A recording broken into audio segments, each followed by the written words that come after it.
ಇಲಾಖೆಯ ಅಧಿಕಾರಿಗಳನ್ನ ಬಂಧನ ಮಾಡಲಾಗಿರುವಂತದ್ದು. 4 ಅಧಿಕಾರಿಗಳನ್ನ ಬಂಧಿಸಿದ್ದಾರೆ ಸಿಸಿಬಿಯ ಅಧಿಕಾರಿಗಳು. ಬೆಂಗಳೂರಲ್ಲಿ ಅಂತಾರಾಷ್ಟ್ರೀಯ ಡ್ರಗ್ಸ್ ಜಾಲವನ್ನ ಪತ್ತೆ ಹಚ್ಚಿ 4 ಅಂಚೆ ಇಲಾಖೆಯ ಅಧಿಕಾರಿಗಳನ್ನ ಕೂಡ ಬಂಧಿಸಲಾಗಿದೆ. ಅವರು ಕೂಡ ಸಾಥ್ ಕೊಡ್ತಾ ಇದ್ದಂತ ಹಿನ್ನೆಲೆಯಲ್ಲೇ ಬಂಧಿಸಲಾಗಿರುವಂತದ್ದು. ನೆದರ್ಲ್ಯಾಂಡ್, ಡೆನ್ಮಾರ್ಕ್, UAE ಇಂದ ಡ್ರಗ್ಸ್ ಬರ್ತಾ ಇತ್ತಂತೆ. ಪೋಸ್ಟ್ ಮೂಲಕ ಬೆಂಗಳೂರಿಗೆ ಬರ್ತಿತ್ತಂತೆ ಡ್ರಗ್ಸ್. ಜಾಲವನ್ನ ಭೇದಿಸಿದ್ದಾರೆ ಮಾದಕ ವಸ್ತು ನಿಗ್ರಹ ದಳದ ತಂಡದವರು. ವಿದ್ಯಾರ್ಥಿಗಳಿಗೆ ಮಾರಾಟವಾಗ್ತಾ ಇದ್ದಂತ ಡ್ರಗ್ಸ್ ಇದು. ಚಾಮರಾಜಪೇಟೆಯ ಅಂಚೆ ಕಚೇರಿಯಲ್ಲಿ ಮಾಫಿಯಾ ನಡೀತಾ ಇತ್ತು. 4 ಅಧಿಕಾರಿಗಳನ್ನ ಬಂಧಿಸಲಾಗಿದೆ. 20 ಲಕ್ಷ ಮೌಲ್ಯದ ಡ್ರಗ್ಸ್ ಅನ್ನ ವಶಪಡಿಸಿಕೊಳ್ಳಲಾಗಿದೆ. ಇದೇ ಸಂದರ್ಭದಲ್ಲಿ ಆ ಕಳ್ಳರನ್ನ ತೋರಿಸ್ತಾ ಇದೀವಿ, ಆ ಅಂಚೆ ಇಲಾಖೆಯ ಅಧಿಕಾರಿಗಳನ್ನ. ಈ 4 ಅಧಿಕಾರಿಗಳೇ ಇಲ್ಲಿ ಈ ಒಂದು ಡ್ರಗ್ಸ್ ಬರ್ತಾ ಇತ್ತಲ್ಲ ಅದನ್ನ ಹಾಗೆ ಸಪ್ಲೈ ಮಾಡ್ತಾ ಇದ್ದಂಥವ್ರು. ವಿದ್ಯಾರ್ಥಿಗಳಿಗೆ ಸಪ್ಲೈ ಆಗ್ತಾ ಇದ್ದಂತ ಒಂದು ಡ್ರಗ್ಸ್ ಇದು. ಆ ಒಂದು ಡ್ರಗ್ಸ್ ಜಾಲವನ್ನ ಹುಡುಕುವಂತ ಸಂದರ್ಭದಲ್ಲಿ ಆ ಮೂಲ ಸಿಕ್ಕಿರುವಂತದ್ದು ಇದೆ. ಅಂಚೆ ಇಲಾಖೆ ಅಧಿಕಾರಿಗಳ ಕೈವಾಡ ಇದೆ ಅನ್ನೋದು.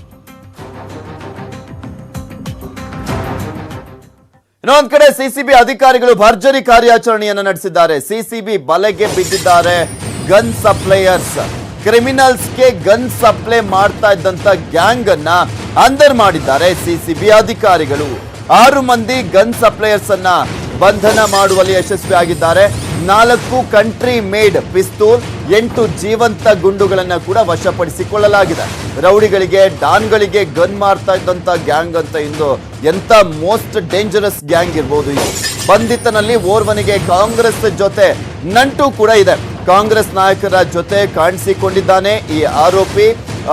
ತನಿಖೆ ಮುಂದುವರೆದಿರುವಂತದ್ದು. 4ರನ್ನ ಬಂಧಿಸಲಾಗಿದ್ದಂತ ವಿಚಾರವನ್ನ ಈಗಷ್ಟೇ ತೋರಿಸ್ತಾ ಇದ್ದೆ. ಡ್ರಗ್ಸ್ ಜಾಲವನ್ನ ಪತ್ತೆ ಹಚ್ಚಿರುವಂತದ್ದು. ಅದರಲ್ಲಿ ಅಂಚೆ ಇಲಾಖೆ ಅಧಿಕಾರಿಗಳು ಸಿಕ್ಕಿದ್ರು, ಅವರನ್ನ ಬಂಧಿಸಲಾಗಿದೆ. ಇನ್ನೂ ಒಂದ್ ಕಡೆ ಈಗ ಗನ್ ಸಪ್ಲೈ ಮಾಡ್ತಾ ಇದ್ದಂತ ಒಂದು ಗ್ಯಾಂಗ್ ಅನ್ನ ಕೂಡ ಬಂಧಿಸಲಾಗಿದೆ. ಅದರಲ್ಲಿ ಓರ್ವ ಕಾಂಗ್ರೆಸ್ನ ನಾಯಕರ ಜೊತೆ ನಂಟನ್ನ ಹೊಂದಿದ್ದಾನೆ ಅನ್ನುವ ಮಾಹಿತಿ ಕೂಡ ಲಭ್ಯವಾಗ್ತಾ ಇದೆ. ಅದರ ವಿಜುವಲ್ಸ್ ಗಳನ್ನ ಕೂಡ ನಿಮಗೆ ತೋರಿಸ್ತಾ ಇದೀವಿ.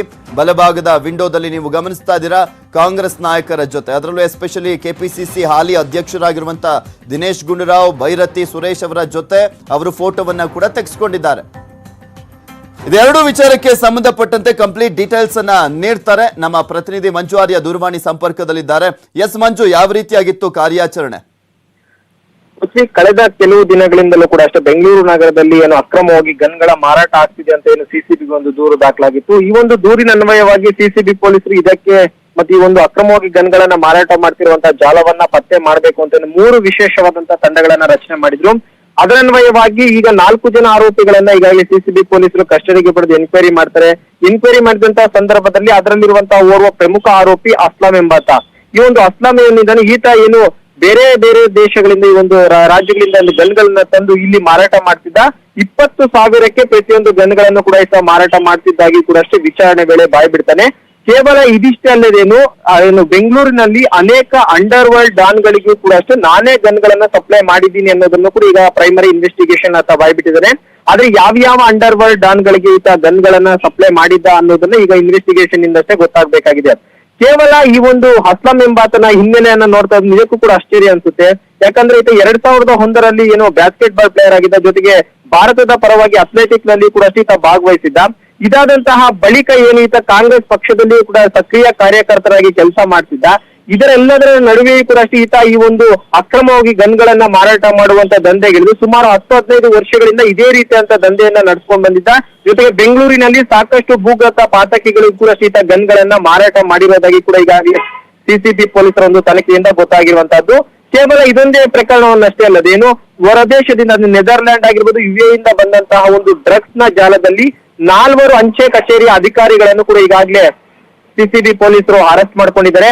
ಇವರು ಯಾವ ರೀತಿಯಾದಂತಹ ಒಂದು ಡ್ರಗ್ಸ್ ಜಾಲವನ್ನ ಭೇದಿಸಿದ್ರು ಅಂದ್ರೆ, ಈ ಒಂದು ಬೇರೆ ದೇಶದಿಂದ ಏನಾದ್ರೂ ಪೋಸ್ಟ್ ಗಳ ಮುಖಾಂತರವಾಗಿ ಮತ್ತು ಪಾರ್ಸಲ್ ಗಳೇನಾದ್ರೂ ಬಂದಂತ ವೇಳೆಯಲ್ಲಿ ಅದನ್ನ ಹೊರಗೆ ತೆಗೆದಂತ ಈ ಒಂದು ಅಂಚೆ ಅಧಿಕಾರಿಗಳು ಅದನ್ನ ಅವರೇ ಇಟ್ಕೊಂಡ್ಬಿಟ್ಟು ಅದನ್ನ ಮಾರಾಟ ಮಾಡ್ತಿದ್ರು ಅಂತ ಕೂಡ ಈಗ ಆ ಒಂದು ವಿಚಾರಣೆ ವೇಳೆಯಲ್ಲಿ ಬಯಲಿಗೆ ಬಂದಿರುವಂತಹದ್ದು ಪೃಥ್ವಿ. ಓಕೆ, ಥ್ಯಾಂಕ್ ಯು ಮಂಜುನಾಥ್ ನಿಮ್ಮೆಲ್ಲ ಡೀಟೇಲ್ಸ್ಗಾಗಿ. ಸಾಹಸ ಸಿಂಹ ಡಾಕ್ಟರ್ ವಿಷ್ಣುವರ್ಧನ್ ಅವರ 10ನೇ ವರ್ಷದ ಪುಣ್ಯ ಸ್ಮರಣೆ ಹಿನ್ನೆಲೆಯಲ್ಲಿ ವಿಷ್ಣು ಸ್ಮಾರಕ ಸ್ಥಳ